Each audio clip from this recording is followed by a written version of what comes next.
tak malo izabrane.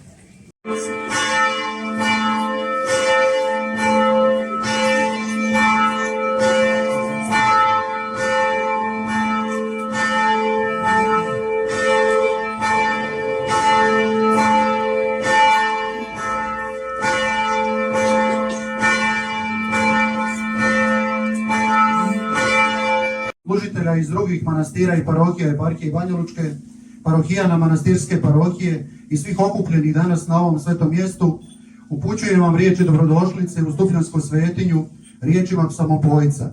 Poklikni Bogu sva zemljo, zapjevajte slavu imenu njegovom, dajte mu hvalu i slavu. Ispunjavajući zavjet dan Gospodu, opet i opet u nedjelju po Petrovdanu, sabrani smo iz različitih gradova i sela na jedno mjesto da slavimo, hvalimo i blagodarimo Gospoda. Proslavljajući i utvrđujući zavjete dane Gospodu, učimo se da budemo slobodni, hrabri, vjerni i vrijedni, znajući da je Bog sa nama, te da nas neće ostaviti ni ustupiti od nas, dokle god njegovo ime prizivamo riječima. Čuj, Gospode, riječi moje, razumi i pomisli moje, slušaj viku moju, care moj, Bože moj, jer se tebi molim, Gospode.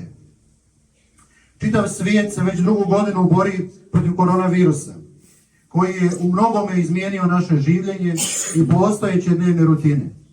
Iako nas je danas mnogo manje nego što je to bilo prije početka pandemije, mi prisutni u crkvi svetih sa strahom Božijim, vjerom i nadom na život vječni ponavljamo riječi psalmopojca. I ko ostane u Sionu i ko još bude u Jerusalimu, zvaće se svet. Pomolite se, preosvešteni vladiko, za bratiju ove svete obitelji, sve prisutne i one opravdano odsutne. Umolite Gospoda da duh Gospodnji, duh mudrosti i razuma, duh savjeta i sile, duh znanja i straha Gospodnjeg počiva na svima nama. Pomolite se da Gospod svim darodavcima ove svete obitelji daruje nebeska blaga, te da se vesele čineći dobro. Pomolite se, preosvešteni vladiko, da Gospod ukloni žalost sa ljudskih srca, te da udalji zlo iz života onih koji služe Bogu. Poučite nas evanđelskim riječima i upravite na neprestanu službu Gospodu. Upravljajući srca na put Gospodnji i radujući se stvoritelju svome, prosimo vaš arhipastirski blagoslov, vaše svete molitve i pouke. Ispolajte despota. Dosto